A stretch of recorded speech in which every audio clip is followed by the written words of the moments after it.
Trigger warning, this podcast contains mature themes and discussions of cults, manipulation, and trauma. Listener discretion is advised. Welcome to Cultimatum, the culture of cults and human trafficking, where we expose the dark side of control, manipulation, and the human stories behind them. I'm Anonymous Andrew, executive producer and investigator into cult dynamics and coercive control. And I'm Melody, a cult survivor and advocate for awareness and healing. This is Cultimatum.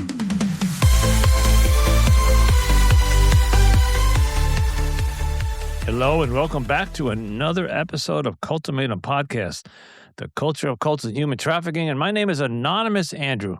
And with me tonight is my co-host, Melody. Hello, Melody. Who do we have on the show tonight?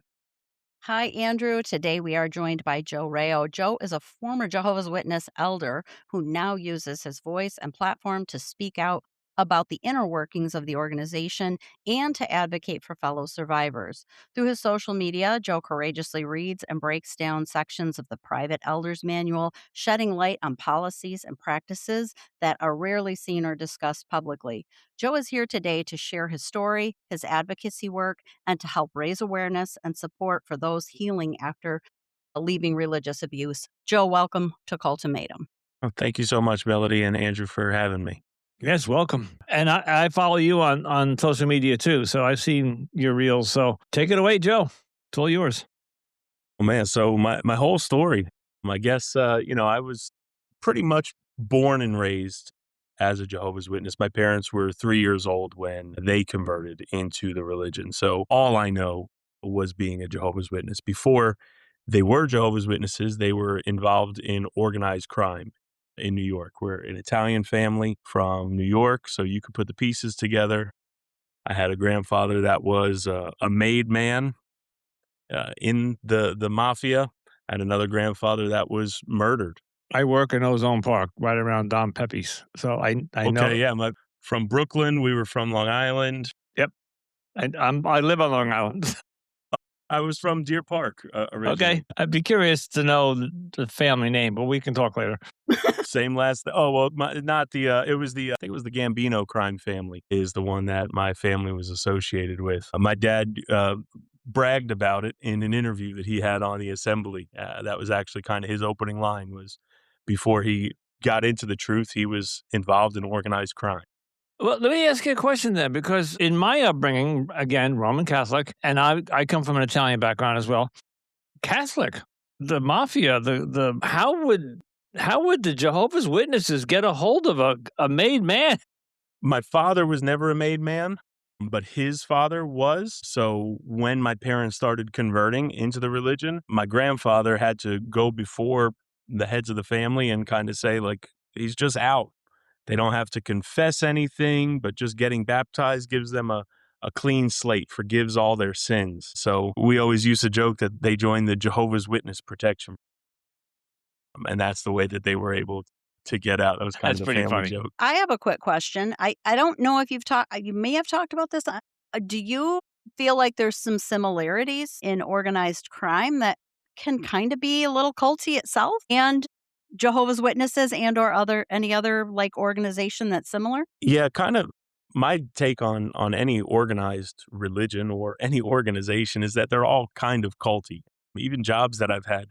I worked for a big supermarket in the Southeast in Florida. And we always used to joke that, if you were a true employee of the company, you drank the Kool-Aid. So we always had little cult jokes. Publix? I think any organization has that. Would that be Publix? Yeah, it was actually. Okay. I was a manager for Publix for years. I'm a Floridian. I'm heading there, and I have family there, so I know Publix very well. But we just moved out of Central Florida back in October. That's we moved now to Albania is where we're at right now. Yeah, big jump. Yeah, that's what I was thinking. Oh, so you're out of the country? Yeah.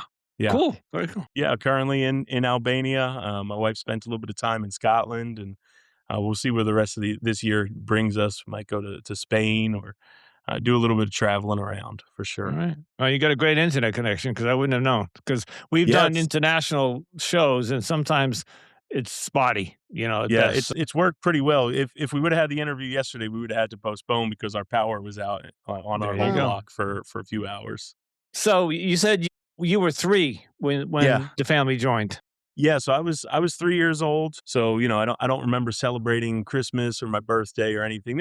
We have some old pictures of me being a baby celebrating those, but the first real birthday that I celebrated was this past year when I turned 38, first Christmas, so that was all pretty exciting getting to do that for the first time as a grown adult, but missed out on all those things as a child. Being in school, not doing birthday parties, having to leave the classroom and go to the principal's office or go sit in the cafeteria or the library alone when other kids had a birthday party or something. As a child, it's very isolating. Now that I look back and kind of see the damage that can do during those formative years for a child, it's terrible what it does really to a young mind in the socialization aspect and even just feeling so different than every other child in the class. I was baptized at 9 years old. So being baptized in the Jehovah's Witness religion is a lifelong dedication.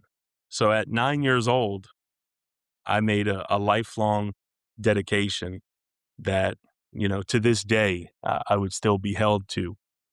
I wouldn't trust my 10-year-old to pick out his clothes sometimes, let alone make a decision that would have that big of an impact on his life.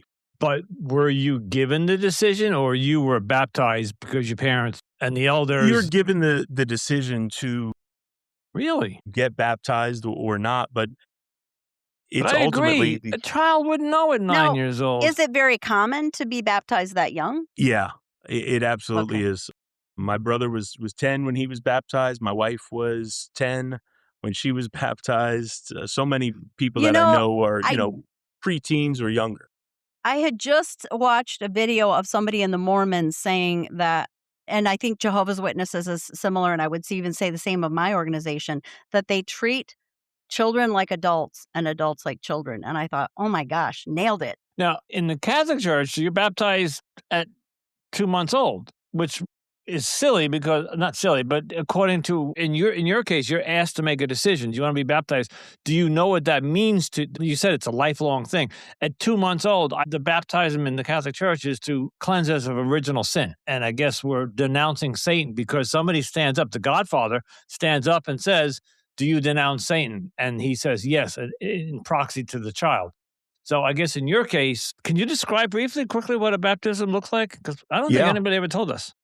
Yeah, so getting baptized, choosing to become a baptized publisher of Jehovah's Witnesses, you have to go over, at the time when it was 3 sets of questions with 3 separate elders in the congregation to qualify for baptism, to make sure that you go along with all of the Jehovah's Witnesses teachings and beliefs and that you support God's spirit directed organization on earth today, which is the Watchtower organization. That's actually when you go to then an assembly or a convention, which is where the actual physical baptism takes place.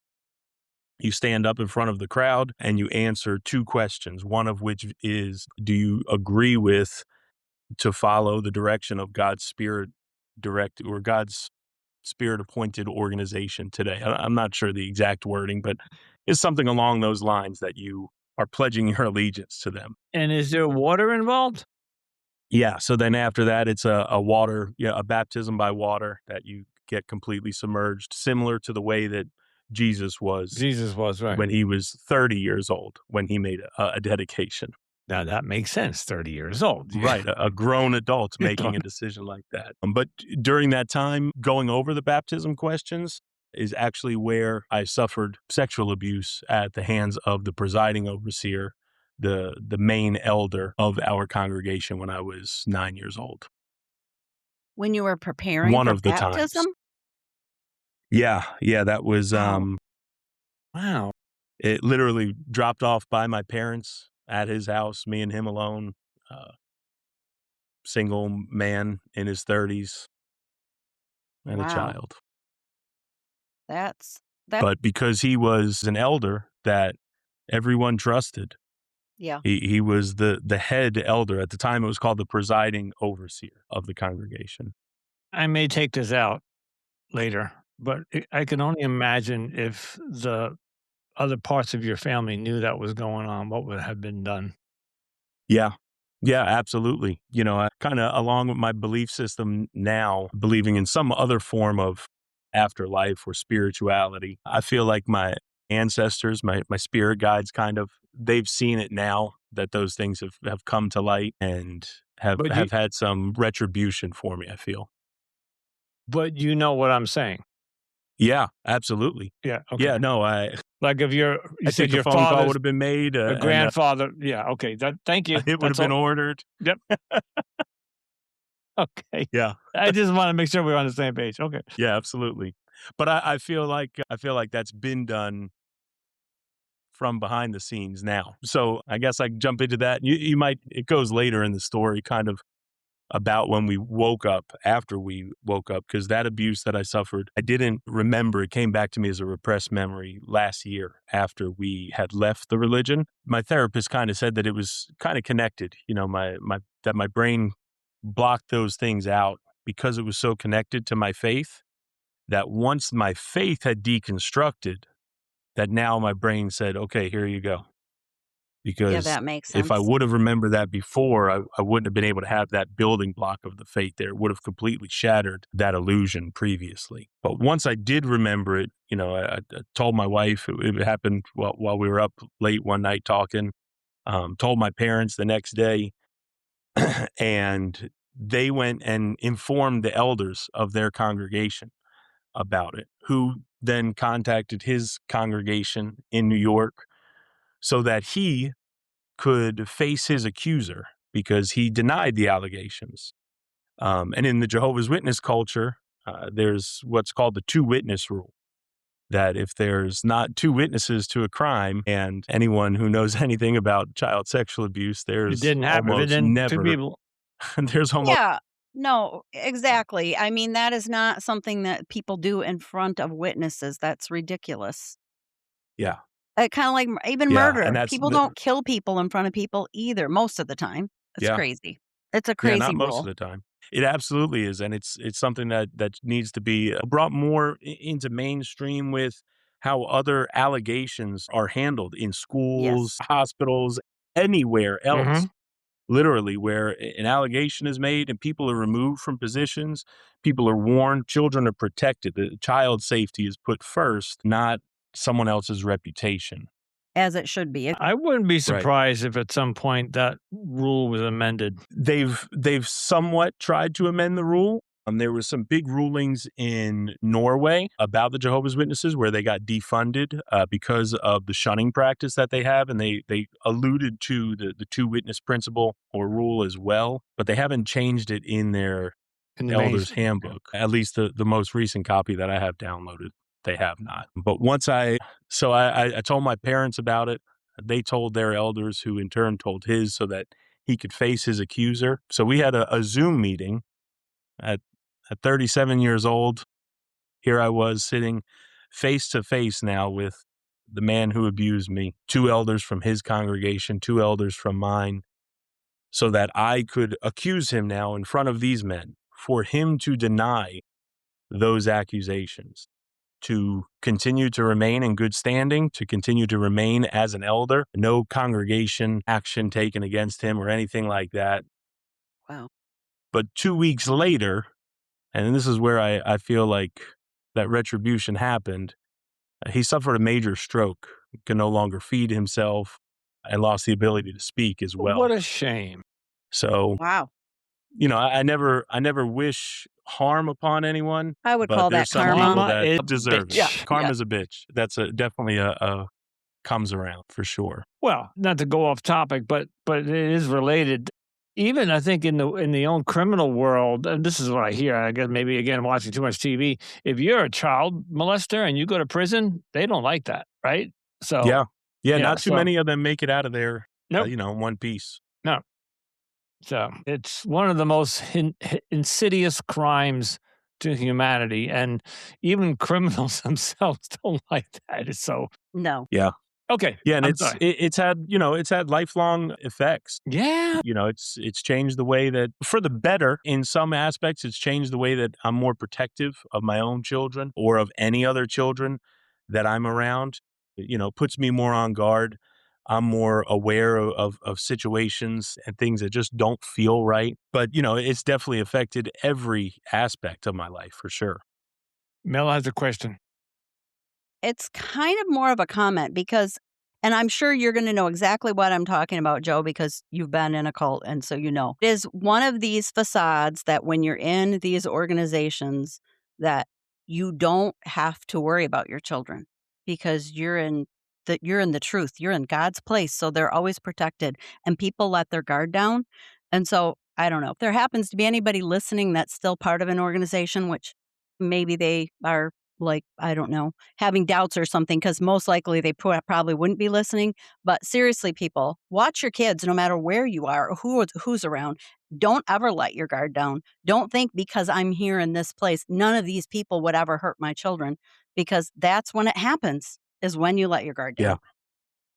Yeah, it absolutely is, Melody. You're 100% correct. We would hear so many times, actually, as Jehovah's Witnesses, that the Kingdom Hall was the safest place you could be. They would brag that the sisters will leave their purses and don't have to worry about things being taken from them or anything like that. I never let my children go to the bathroom unattended. Not because I thought that they were going to misbehave or do something wrong, but because the congregation that we were in Central Florida had 7 registered sex offenders in the congregation. Well, and probably from your So own I trauma, never even if let you didn't realize it was from your own trauma, it might have been subconscious back there that you were So like, "I some need to protect my exactly. I was just kids." gonna Yeah, say it you 100% subconsciously was. protected your Yeah, children. it 100% it was. I'd heard other stories from other people about things happening to them, excuse me, about things happening to them in the Kingdom Hall, and I always thought to myself, "There's no way that something like that could happen." Flash forward to last year, one of the memories that I had was abuse happening to me during a meeting in the coat room of the Kingdom Hall while the meeting was going on.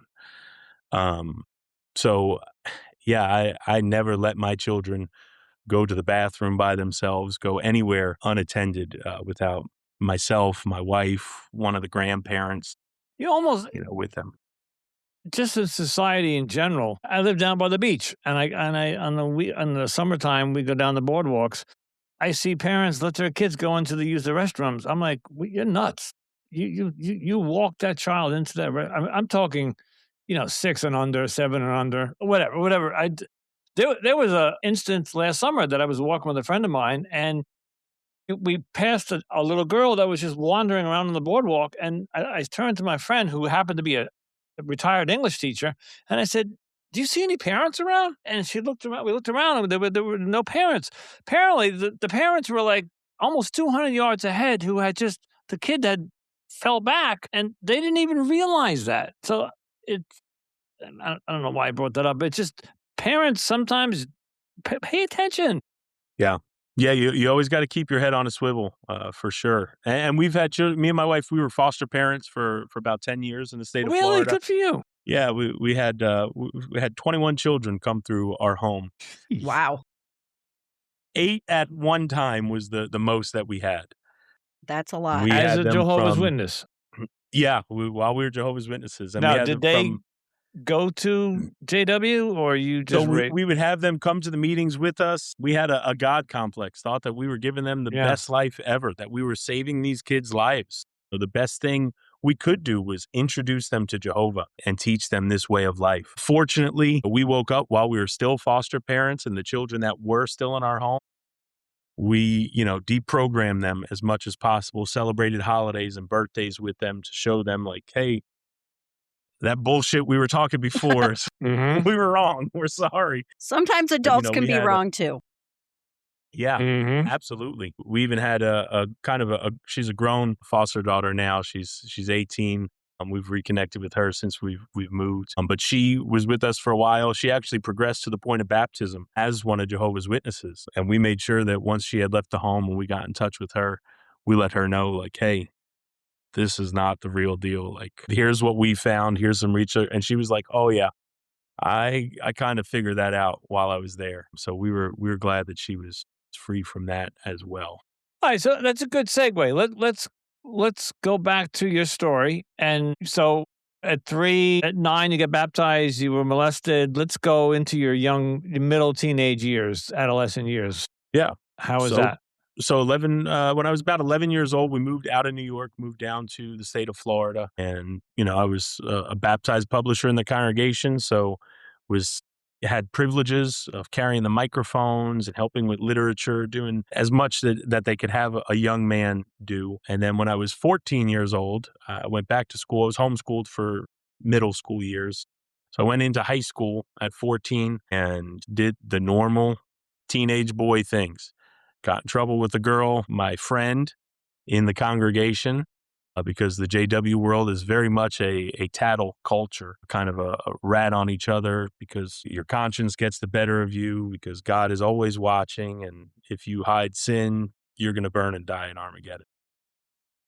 So at 14, I went to my first judicial committee, which is where 3 elders sit in the room with you and you confess your sin to them and tell them all of the horrid details of your first sexual experience without your parent in the room. And then they decide if you're going to be privately, publicly reproved, or disfellowshipped from the congregation. The first time I was privately reproved, but you're still stripped of any responsibilities or things that you have. So everyone knows that you were disciplined, that something happened. So you're kind of marked as well and soft shunned because now you're bad association as well. So they shouldn't invite you to things or do as much socially with you. It should just be spiritual encouragement. This is the problem I have with not just JW, but many cults. When you're 14 years old, a boy, and I'm not going to speak for women, Melody can jump in if she wants, you're rampant with hormones. This is your prepubescent, your adolescent, this is a time when you're noticing girls. This is the time when your reproductive system is kicking in, your testosterone is rising. It's just natural biology that we're going to be curious. We're going to want to touch girls, look at girls, play with girls, and all of these religions. Go ahead, Oh, Mel. I'm gonna jump in, and I'm gonna say, because Andrew, I've said this on another podcast now, so I might as well say it on ours too, is that the fact that I had been sexually active is the guilt of that at 14 was what got me into my cult, because I thought, "Oh, I'm gonna be forgiven for all my sins," because I was made to believe and feel so guilty about the things that I had done. And that's the thing about these religions in Okay. general across the board, is that they make you feel guilty for your normal biology. And then they punish you, but they don't punish the guy that diddled you in the coat room. Isn't that messed up? Yeah. Yeah, 100%. I mean, Melanie could speak to it and attest to it, being a cult survivor as well, that the guilt and fear is how they keep you in. The guilt of displeasing God, displeasing his organization, and then that fear of losing everyone because you did something. The sexual repression that it goes through, even as you start to get older and ready for marriage, you can't just date casually. You should only be dating with a view to marriage. They don't believe in sex before marriage and things, which I understand that, as from a A lot of chastity. religions like A mine was lot of like that. religions believe that. And I get that as well, not down in any religion that may have that belief or any parents that want that for their children to keep them safe or clean or what have you. I'm down with that. Everybody has a right to choose. But in the Jehovah's Witness world, that sexual repression is huge. It was the first place that I had ever heard about pornography. We would have talks regularly about how pornography was so bad, was something to stay away from. You could get disfellowshipped for viewing pornography When did you view as your well. first? What's that? When did you see your first? Probably around 13 or 14 with a friend of mine from the Yeah. congregation. Okay. But we, had heard about it at And at naturally From you the were curious. organization, the irony Yeah. there that you probably wouldn't have, maybe you would eventually found out about it, but maybe not, maybe a year later, maybe 2 years later. Right. And it wasn't from a cell phone because I'm guessing from your age, you didn't have cell phones back then. No, no, this was, downloading videos on Napster or LimeWire, Oh, you know. so you're like 1998-ish, Yeah, 1999, yeah, the late 2000. '90s, early I 2000s, and remember then Napster. Sure. AOL Okay. chat rooms, and AOL. Yeah. Okay. Wow. this is when it was not as easily accessible Right. at all. You had to go to the gas station and buy a magazine that was covered Mhm. up Mhm. behind the counter there. Okay. Wow. Okay. So So, did you get married as a JW? yeah, so 14 years old, that happened. Very similar circumstance happened again at 16 years old. What a shock. Same girl, same friend that tattled on me. What can I say? I'm a one track mind kind of guy, You're an Italian and you're a man. and I'm a Taurus. I'm a Taurus bull. It's not All right, there you go. Okay. not a good mix for sure. Italian Irish, not a good mix. Well, I'm just gonna say your punishment should have been a little less considering it was the same girl. That's that's what I would think, but no, it was actually more severe. The second time was public reproof. So Mm. they announce it from the platform that What did you do with Joseph this girl Rao that was had. so horrible? What's that? What'd you do with this girl that was so hard? Did you hold hands? Did you kiss? Did you We made out and got a half a blowjob, not even full, That's which is a question that they ask as well. They ask if you climax, did you touch her breasts? Did you touch her genitals? Did she touch your genitals? does she get reproved too or republiked or She whatever? wasn't in the congregation. She was a worldly girl. We'll be right back after a quick break. Don't go anywhere. More Cultimatum is coming up. A girl Worldly. that I knew from my neighborhood. So that happened at 16 years old. And then at 18 is when I met my now wife, still current wife, first wife, only wife. We got married. I was 19 years old. And it's very common in the JW world to get married young because that's the only way that you can have sex and not get in trouble for it. And mind you, the So end we of the got world is married at. also coming. Well, yeah, absolutely. The end of the world is coming tomorrow. It's one of the hardest things. My parents would always say it's the hardest thing to have to plan that Armageddon is coming tomorrow, but also have to worry about, possibly retiring and having a Right. 401k and a mortgage. So married my wife at 19, and she was both of our fathers were elders in the Jehovah's Witness religion. And so I progressed to become a ministerial servant and then an elder, and served as an elder for almost 10 years. My natural next question, so that would put you around 30-ish?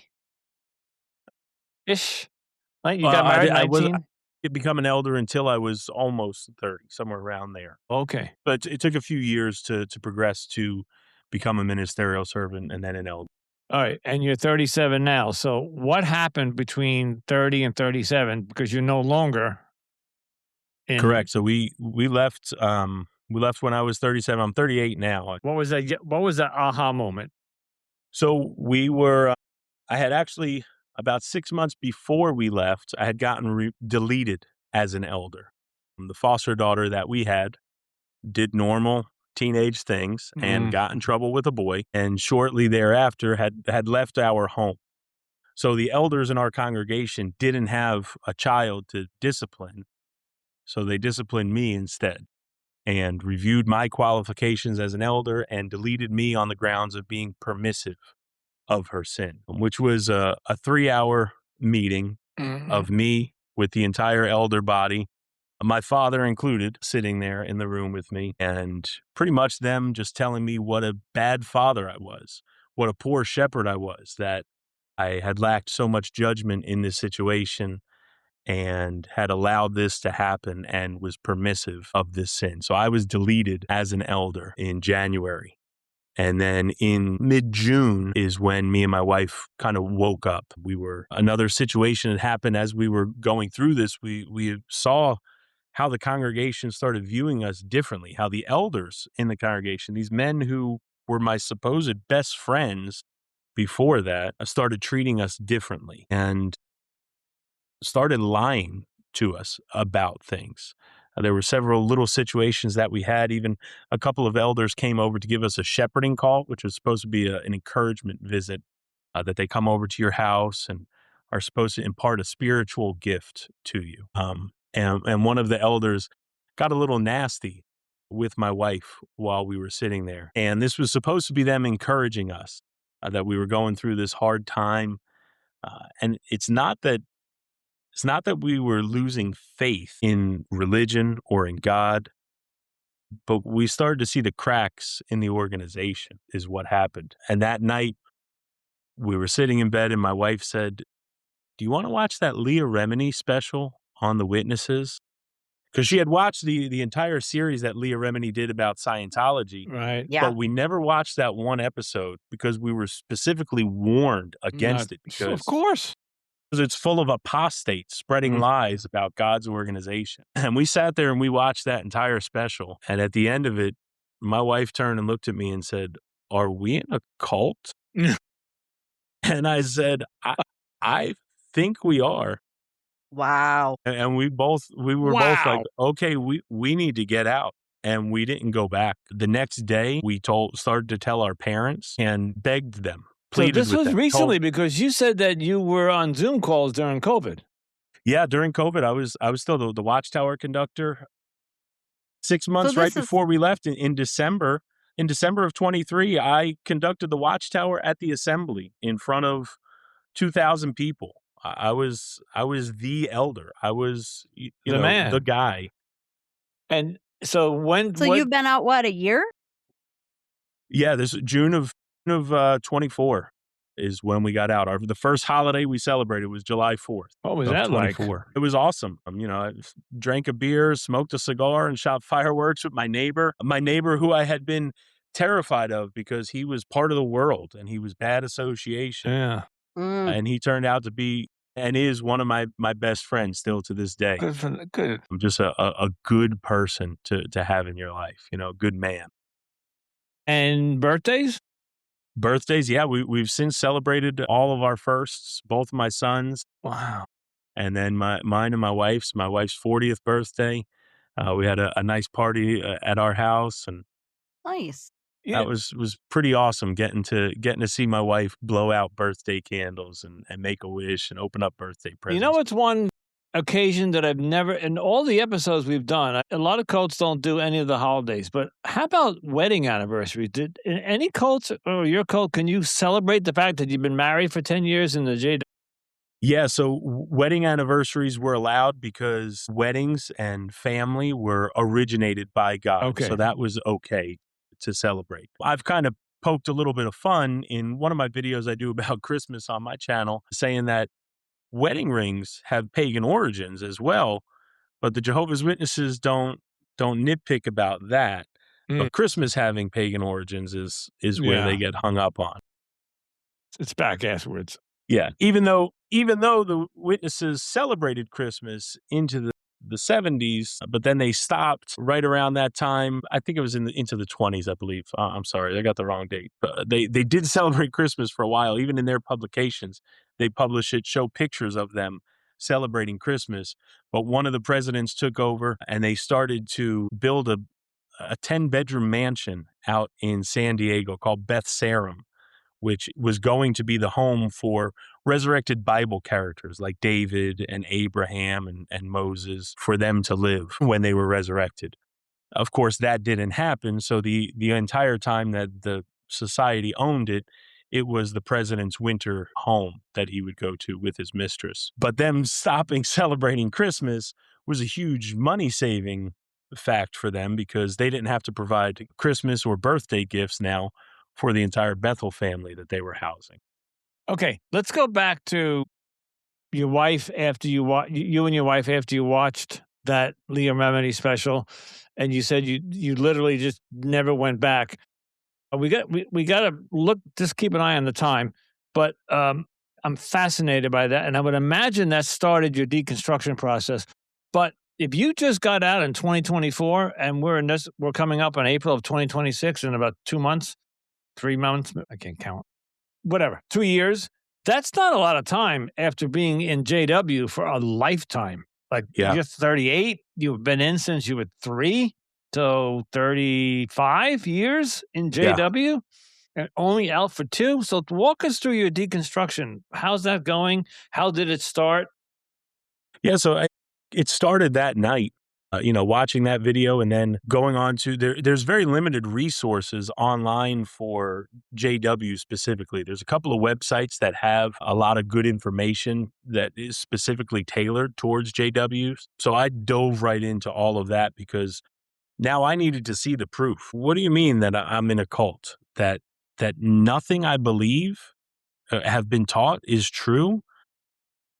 That all of these things, 607 BCE being the destruction of Jerusalem, and that coinciding with the year 1914, all of these pivotal teachings that in the JW world were the cornerstones of our faith, now I've found out have been complete lies. Yeah. None of that was true.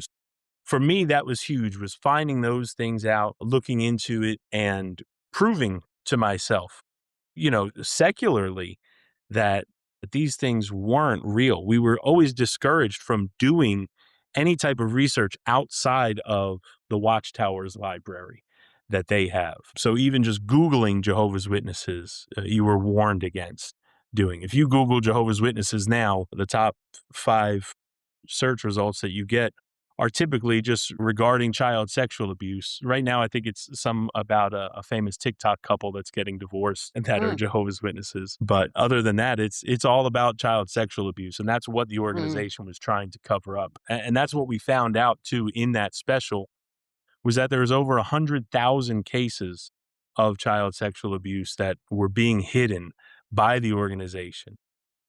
The Australian Royal Commission did a huge study into the organization and just found out per capita, it's worse than the Catholic Church with the cases of abuse that took place. And that's saying a lot because the Catholic Church was pretty fucking bad. Yeah, but the Catholic Church, to their credit, if you want to say it, came out and issued a public apology, has Yes. paid millions to survivors, removed people from positions. The Jehovah's Witnesses won't issue a public apology, spent millions trying to hide the court proceedings so that they wouldn't be found. So just a totally different, view in the court of public opinion for sure that they took. But our deconstruction, as far as that goes, just every day, still kind of deconstructing. I watch a lot of videos on TikTok from other ex-JW cult survivors, and to hear the stories and the things that they've been through is still part of that deconstruction, to see the horror stories and the things that people have endured. I took you up on Googling. That's what I'm doing right now. They're spending a lot of money on cleaning up their act because I don't find anything about sexual. I had to type in sexual abuse to get a whole thing about the two person rule. And I'm just going to say So it that again. I've tells me, said it many times, Andrew, but if the reputation of the organization is more important than the most innocent oh, members, uh, there is a yeah, no, problem. no, I agree. But I'm saying JW could. You give Google enough money, they'll wipe anything off that's negative Right. about you. And if they're a very Oh yeah, powerful and wealthy, I know the Catholic Church, I think, is one of the most wealthiest religions, I think. I don't know what the Muslims are, but JW is probably up there. And yeah, they're extremely wealthy. They're one of the largest 501(c)s in the United States, real estate holders in the U.S. They own all of the Kingdom Halls in the U.S. All of those mortgages are held by Watchtower Bible and Tract Society. So that's yeah, kind I'm of just interesting. maybe it's where you Google in the world, but I'm honestly, I can't find anything bad about them. So that tells me I'm in the IT world, and so that tells me that they spend a lot of money trying to clean up their image because they know in this world of online information, the super information, Harvey. If you want to join a religion, let's say that you came knocking at my door, which I don't know if they do anymore, but when I Hmm. was younger, they came knocking on my door. if I had the computer back then and I was looking to join, I might have Googled Jehovah's Witness. And if I saw sex abuse, I'd say no. So now that's today that's available to somebody. So if you came knocking on my door this Sunday and said, "Hey, you want to join?" Came in and I Googled you and I saw the first thing of sex abuse, I would not join. So, Yeah. but they must have scraped it Yeah, because they must have. 'Cause I know one of the things they like to brag about is that it's the number one translated website in the world is jw.org. I just It's landed on their website. Yeah. it's translated into even more languages than even Google is. Did you try putting the word cult behind it, Andrew? See if that made any Nope, difference? but I did put sexual abuse after it, and that's when it came up. But let me put the word cult after that Try and see putting the what word happens. cult behind it. You might get a little more information. Yeah. No, and now because of Gemini, the AI, it goes into. Now, it's funny. JW.org itself comes back and answers the question, "Are we a cult?" And of course, they say no. Of course they do. All right, but I'm sure at the time when you Googled it, it was there. But they're probably like trying to always keep one step ahead of that. And every time somebody puts something up, that comes down again. It's a cat and mouse game. So you're just coming up on 2 years of your deconstruction. You did some, like you said, you went online, did some website searches. Have you been to therapist, or do you think you don't Yeah, need that? absolutely. Therapy has been, and that was something even in while we were Jehovah's Witnesses was always discouraged was going to therapy. They're gonna talk you out of Critical it. thinking. Yeah. Still thinking it. It's kind of like Melody said before we started. What was it? What was that you said about treating young ones like adults and then Yes. They treating treat adults Adults like like children children? like adults and adults like children. Mhm. Yeah, it was a very infantilizing religion. I even did some research and found out that they try to keep your Bible education at about a third grade level is what the organization would do. But yeah, did a lot of research on those things. I don't belong to an, but definitely went to therapy for Can you my own. remember one thing that Leah Remini said during that documentary that made you pause, made you look at your wife? It Or did you was when we started hearing about the child sexual abuse cases. There was a law of firm course. on there. The Zalkin law firm out of New York was kind of handling the case against Jehovah's Witnesses. These are court documents. This isn't just an ex-member that was upset that had a falling out with the religion. We were always told that people that left the religion and spoke out, these apostates, were mentally diseased, that they were enemies of God now. And now to look at this panel of people that she was talking to and interviewing that had went through similar experiences as us. And for the first time, I was looking at them as people Right. and was looking at myself on that panel. That these weren't people that were just pissed off or were stumbled. These were people that had truly been hurt by this cult and by its leadership and that they saw through the cracks. You having been an elder and entrenched deep into the Jehovah's Witnesses religion, I can absolutely tell that you were deep 35 years in. You just mentioned the Catholic Church that they paid the victims. They came out publicly and announced that they made a public apology. They admitted they took ownership of what was going on. It took them many years to do it, but they finally did it. And I think that helped them because the Catholic Church is now doing well again and people are going back to church. There was a while, I think, for a while. Why don't you think JW followed their lead? I think it's a lot of just damage control. Come out and say it. Say, yeah, we got a couple of bad apples. We'll take care of them. We'll throw a couple of $1 million at them. But just do what the Catholic Church did because it seemed to help them. I don't want to sound like I want to help JW and clean up their act, but I'm just wondering why. Look at your neighbor. Look at your other cults and see how they handled it. And they did pretty well. So I'm just wondering why. I'm going to say ego. Yeah. Yeah, ego could definitely be a huge part of it. Pride, just not wanting to admit that they were wrong. I mean, instead, for the Australian Royal Commission, for instance, they spent $4 million paying a $2,000 per day fine to keep the rulings hidden. And that's all, again, documented facts, not just Mm, somebody's opinion, not you just, a pissed off ex-member saying those things. And that's part of the things that I saw that, well, wait a second, if this was the true religion, truth should be able to withstand scrutiny, right. Yes. you Absolutely. know? No organization should be above being researched or looking into. Right. Any system that collapses under questions was never really built on truth. It's built on control. Interesting. Okay, we got to begin to wrap up. So I'll give you another minute for any final thoughts, and then we have each of us have a question we'd like to ask you. I ask our guests towards the end, but I just want to give you a chance to, if there's anything else part of your story that you didn't get a chance to get out. No, I think we covered most of the story.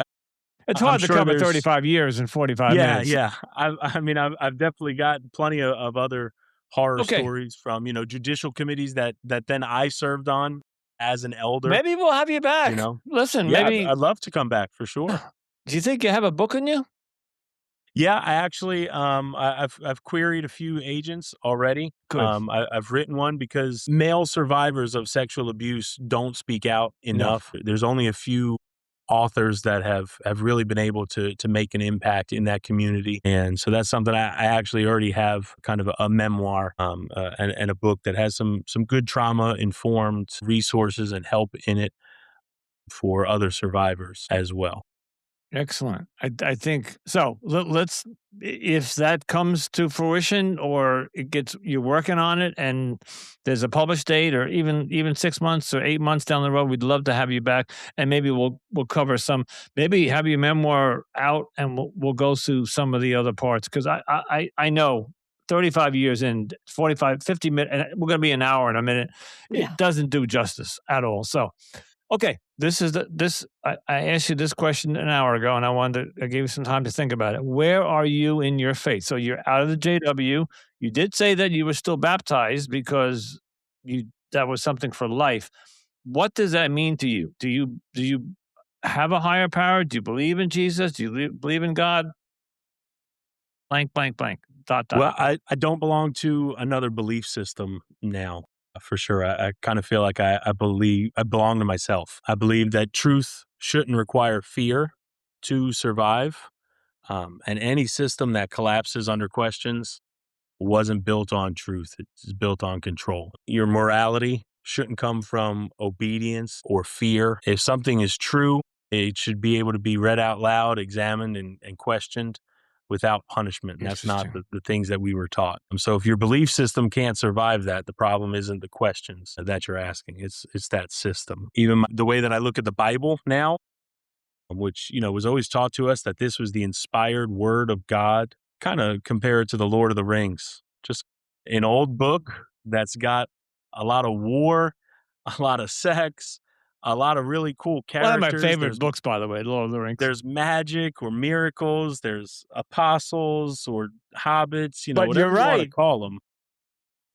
I've said this I many like it. times. The Bible was written over 2,000 years, and written over and over, and translated and written over and over, and changed. And it's today. It's nothing what it was 2,000 years ago. But it Yeah, was. even one of the things that I found out in our deconstruction was finding out that there was no Greek word for homosexuality. That homosexuality was never condemned in the Bible. They made. That the word was actually denouncing the relationship that the older men in the temple had with the younger boys in the temple. So So it pedophilia would was be the proper denouncing word, pedophilia, Yeah, would have been the not appropriate word. homosexuality. Yeah. and Wow. rightfully so. So they never could. So And God or the Bible. that was due to like a mistranslation error in, There I you go. believe, the 1400s in a version of the King James version, and then the Catholic Church just left it in. So there is no condemnation of homosexuality in the Bible, I do a video on my TikTok channel. I think the title of it is "It's Okay to Be Gay." and it Good. is. It is. Melody, would you like to ask Joe your last question? Yes, yes, I would. Joe, if there is somebody listening that is ex JW or current JW or is now PMO and they are listening, what would be your words of advice to them? I wouldn't ask them to leave, or I wouldn't even ask them to agree with the things that I'm saying. Just to do one thing, ask themselves if they're allowed to read the organization's policies without supervision. Ask why the same words that would be acceptable to hear from a platform are dangerous now to hear from a former member. Why is loyalty praised more than your conscience? Why is questioning labeled as pride, but obedience is labeled as humility? Why is silence treated as faithfulness? And there's so many people that just need to answer those questions for themselves. Truth doesn't need permission, but control does. Like that. I like that. Very good advice. And I'm gonna add, watch Leah Remini. Yeah. Yeah, it's free on the Tubi app. There you go. It's season 3, episode 99, Look and at it him. He is knows. it Very is good. amazing. I listen, Yeah. both answers were very unique. We asked every guest that, most of every guest, and great answers. And Joe, tell the audience where they can find you online, because I do know your content is very interesting to watch. Well, thank you. Yeah, it's on TikTok. It's just my first and last name, Joe Rao, Rao. I'm not hiding from anybody. It's Good for you. open for everybody to come and view it. You know, for years we were taught to be sheep and be as quiet as a lamb. And now I feel like it's my turn to be a roaring lion. I read and speak right from Jehovah's Witnesses organization, from their publications. It's not just, twisting their words or anything. I'm reading their policies, their own words. I don't ask this, but I'm just curious. Have there been any retribution from them? Have they come after you in any way, shape, or form, legal or otherwise, to try to No, quiet you? right before, as we were leaving, the circuit overseer in the circuit that we were in told the elder body that we were a part of to leave them alone, let them go. And I think it's because of a meeting that he and I had had just a few months before. And I think he knew the He knew where you were adversary that he was going to mentally and tango with. Yeah. yeah. Yeah. Well, Joe, thank you so much. This has been an Wow. absolute pleasure. Very, Absolute. very interesting story. Very unique. Well, Thank you. Andrew, Melody, thank you so much for having me. I Yeah. really appreciate it, and I hope to come back on again for sure. Yeah. There's more in you. There Yes, is. for sure. Joe, thank you so much for being on the show. Thank you so much. And once again, we want to thank Joe so much for coming on the show and sharing his story with us, being so open, honest, and candid. And he is absolutely right. It is very rare to hear men speaking out about childhood sex abuse. So we appreciate him being open about that. And I'm sure that his openness and his honesty is going to help somebody else out there. Just what a great interview. All around a great I interview.